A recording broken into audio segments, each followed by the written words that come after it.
Apakah yang pertama kali kamu pikirkan saat mendengar kata kamikaze? Kata kamikaze sendiri berarti angin dewa, yang umumnya diartikan sebagai serangan bunuh diri. Tokotai adalah unit khusus dalam militer Jepang yang dipersiapkan untuk melakukan aksi bunuh diri ke kapal-kapal Amerika Serikat. Unit ini dibentuk oleh Laksamana Madya Tokijiro Onishi, seorang panglima armada udara nomor 1 di militer Jepang, yang memimpin seluruh pasukan udara Jepang di wilayah Filipina. Operasi militer pertama kamikaze dimulai pada 18 Oktober 1944 dengan sasaran armada kapal induk Amerika Serikat. Operasi militer yang diberi nama Shio ini dilakukan agar Angkatan Laut Amerika Serikat tidak bisa mengganggu armada laut Jepang. Serangan kamikaze pertama dilakukan oleh Laksamana Madya Masafumi. Saat memimpin 100 pesawat pembom Tukik, Masafumi secara tiba-tiba meneguhkan dan menghantam kapal induk USS Franklin dan membuatnya hancur lebur. Pangkat almarhum bahkan dinaikkan Jepang menjadi setingkat laksamana. Kenekatan pasukan Jepang melakukan kamikaze berakar dari semangat Bushido, semangat loyal, dan menjunjung tinggi kehormatan sampai mati yang berakar dari tradisi samurai yang menjaga kehormatan bangsa dan kaisar, walau nyawa menjadi taruhannya. Bushido adalah sebuah keyakinan yang membuat hati mereka tidak goyah meski menghadapi maut, dan justru merupakan aib jika mereka tertangkap oleh musuh dalam keadaan hidup. Pertempuran kamikaze berikutnya terjadi di pantai Ormoc dan Mindoro, di mana sekutu ingin menguasai pantai Ormoc. Namun keinginan ini mendapatkan halangan besar setelah unit kamikaze menyerang secara terus-menerus. Setelah rencana menguasai pantai Ormoc gagal, sekutu mengubah targetnya untuk menguasai Pulau Mindoro. Sekutu ingin merebut pulau ini dari Jepang agar dapat membangun pangkalan udaranya. Namun lagi-lagi, keinginan sekutu direspon oleh pihak Jepang dengan serangan kamikaze. Walaupun pendaratan sekutu akhirnya berhasil, namun semua itu harus dibayar dengan harga yang mahal. Tercatat, 21 kapal perang sekutu hancur lebur, 227 pelaut tewas, serta 633 personel mengalami luka-luka. Setelah berhasil mendarat di Pulau Mindoro, target sekutu selanjutnya adalah Teluk Lingayen.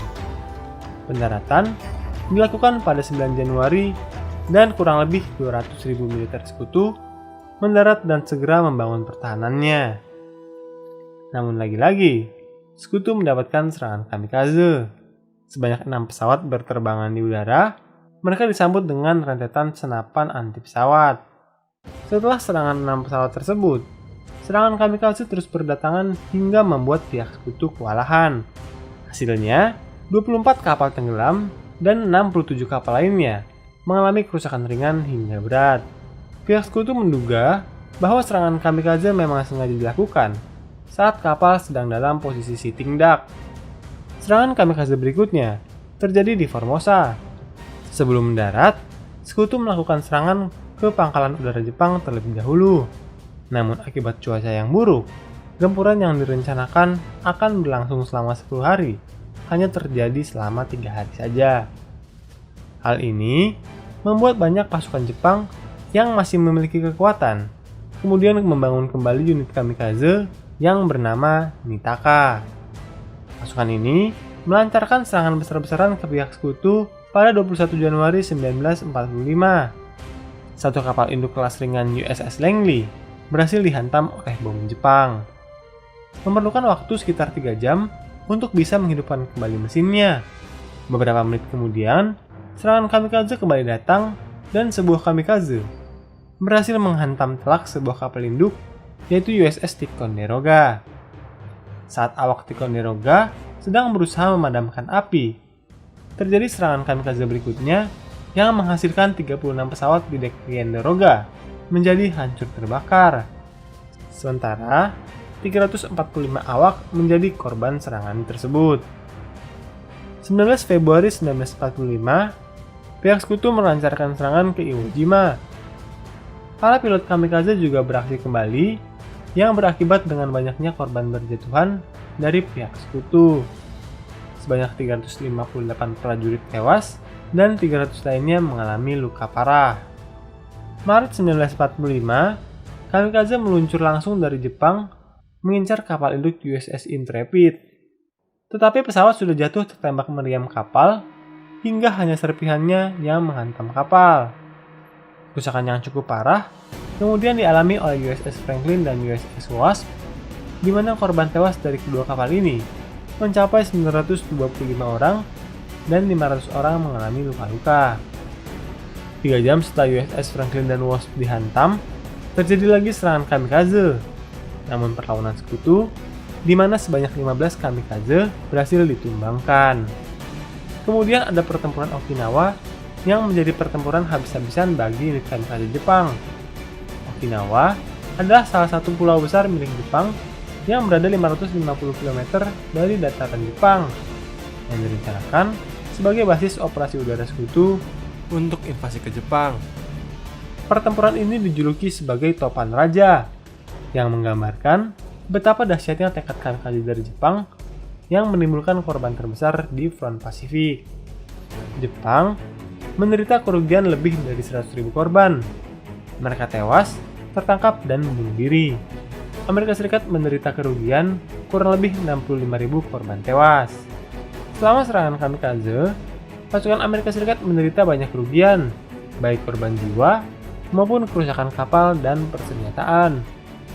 Mengetahui kenyataan itu, Presiden Amerika Serikat Harry S. Truman menjadi marah besar. Untuk mencegah keduanya korban berjatuhan, di tanggal 6 dan 9 Agustus, ia memutuskan untuk menjatuhkan bom di Nagasaki dan Hiroshima. Serangan ini mempengaruhi keputusan Jepang untuk menyerah tanpa syarat kepada sekutu dan mengakhiri Perang Dunia Kedua. Nama para pejuang kamikaze yang gugur diabadikan di kuil Yasukuni, kuil Shinto, yang paling sering dikunjungi oleh kaisar. Para penganut Shinto akan merasa terhormat jika namanya diabadikan pada kuil tersebut. Namun, di balik kisah heroik pelaku kamikaze, ada beberapa orang Jepang yang justru menganggap bahwa dibentuknya pasukan bunuh diri ini sebagai sebuah blunder yang dilakukan oleh para pemimpin militer Jepang. Pernyataan itu dilontarkan oleh Saburo Sakai yang dikenal sebagai samurai udara dan pilot andalan Jepang pada Perang Dunia Kedua. Pemimpin redaksi harian Yomiuri Shimbun, Sunio Watanabe, menyebut para pasukan kamikaze sebagai pemuda yang tersesat di rumah pembantaian. Ia berkata bahwa cerita tentang pilot-pilot muda yang dengan senang hati melakukan kamikaze hanyalah omong kosong belaka. Para pemuda itu melakukannya dengan keterpaksaan, bahkan ada sebagian yang tak bisa berdiri dan harus dipaksa masuk ke dalam kokpit. Jumlah kapal perang yang berhasil dirusak kamikaze masih menjadi perdebatan. Amerika Serikat mencatat, Jepang telah melancarkan 2.800 serangan kamikaze dan menenggelamkan 34 kapal, merusak 368 kapal, menewaskan 4.900 pelaut, dan melukai 4.800 orang. Kamikaze adalah catatan sejarah umat manusia yang tak hanya heroik, namun juga ironis. Para pilot melakukan kamikaze bukan hanya semata-mata sebagai pengabdian bagi kaisar, tapi mereka melakukan hal tersebut agar tanah air dan keluarganya tetap berada di kondisi yang aman. Mereka melakukan itu semua untuk melindungi semua saudara, keluarga, hingga rekan-rekannya. Meski akhirnya mereka harus meregang nyawa dan Jepang tidak bisa mengelak dari kekalahan. Berikut adalah persenjataan yang digunakan saat pihak Jepang melakukan kamikaze. Mitsubishi A6M0 atau yang biasa dikenal dengan nama Zero Zik adalah sebuah pesawat tempur yang serba bisa, memiliki berat yang sangat ringan dan juga lincah dalam bermanuver. Bahkan kelincahan Zero mampu mengimbangi kelincahan pesawat tempur Amerika Serikat, yaitu Hellcat. Selain itu, Zero juga mampu memainkan peran sebagai pesawat pengebom yang sangat handal. Sebelum digunakan dalam kamikaze, Zero merupakan sebuah ancaman serius bagi arsenal laut maupun darat yang dimiliki oleh sekutu. Kaiten adalah kapal selam torpedo yang dikendalikan manusia dan digunakan untuk menabrakkan diri ke kapal perang musuh. Sebagai torpedo yang dikendalikan oleh pilot, Kaiten diangkut oleh kapal penjelajah atau kapal selam berukuran besar. Tugas Kaiten adalah meledakkan diri mereka dengan cara bertabrakan dengan kapal musuh. Jika setelah tabrakan tidak terjadi ledakan, maka tugas pilot Kaiten adalah meledakkan diri secara manual. Terdapat 300 Kaiten yang diproduksi oleh Jepang. 100 diantaranya diluncurkan ke medan pertempuran. Ohka bukanlah sebuah pesawat, namun sebuah bom yang digerakkan dengan roket. Bisa dikatakan, Ohka adalah sebuah rudal yang dapat dikendalikan oleh seorang pilot. Ledakan yang dihasilkan saat mengenai sasaran jauh luar biasa dibandingkan memakai pesawat tempur. Ohka dirancang memiliki panjang 6,07 meter, tinggi 1,16 meter, dan rentang sayap 5,12 meter. Berat keseluruhan Ohka mencapai 2.140 kg. Tak heran jika ia mendapatkan sebutan Sakura yang menakutkan karena ada gambar Sakura yang menempel di badan Ohka. Pesawat tempur yang digunakan dalam operasi kamikaze selain Zero adalah Nakajima yang digunakan setelah Jepang kekurangan Zero yang semula menjadi andalan. Namun tidak semua pesawat Nakajima adalah pesawat tempur. Misal, seperti Nakajima Donryu yang merupakan pesawat pengebom dengan awak lebih dari 2 orang. Namun ada satu hal yang menarik jika melihat salah satu perlengkapan yang digunakan oleh pilot kamikaze, yaitu sebuah rompi pelampung. Lalu mengapa pilot yang akan menabrakkan diri ke kapal musuh masih membutuhkan rompi pelampung? Ternyata itu dibutuhkan apabila pesawat yang dikendalikan tertembak dan si pilot bisa melakukan bailout tanpa parasut dan terapung-apung di lautan. Nasib selanjutnya bergantung dengan kapal yang akan menjadi penyelamatnya. Jika diselamatkan oleh Jepang, ia harus melanjutkan misi kamikaze dengan menggunakan pesawat-pesawat lainnya. Tapi, jika diselamatkan oleh musuh, ia hanya akan menjadi tahanan perang hingga perang berakhir. Beberapa pilot yang selamat setelah melakukan bailout dan ditangkap musuh bahkan sudah melahirkan berbagai buku tentang kamikaze yang tersebar ke seluruh dunia. Salah satu hal yang khas dari pilot kamikaze yaitu ikat kepala hachimaki. Beberapa pilot kamikaze juga membawa pedang kamikaze untuk mengobarkan semangat samurai.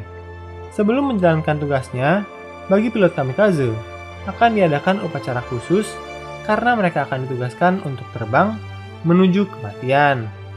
Lalu, apakah pendapatmu mengenai taktik kamikaze Jepang? Yuk tulis pendapatmu di kolom komentar.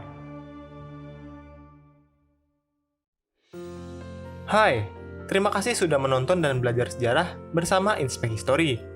Jangan ragu untuk berikan komentar, like, dan bagikan bila kamu merasa konten ini bermanfaat.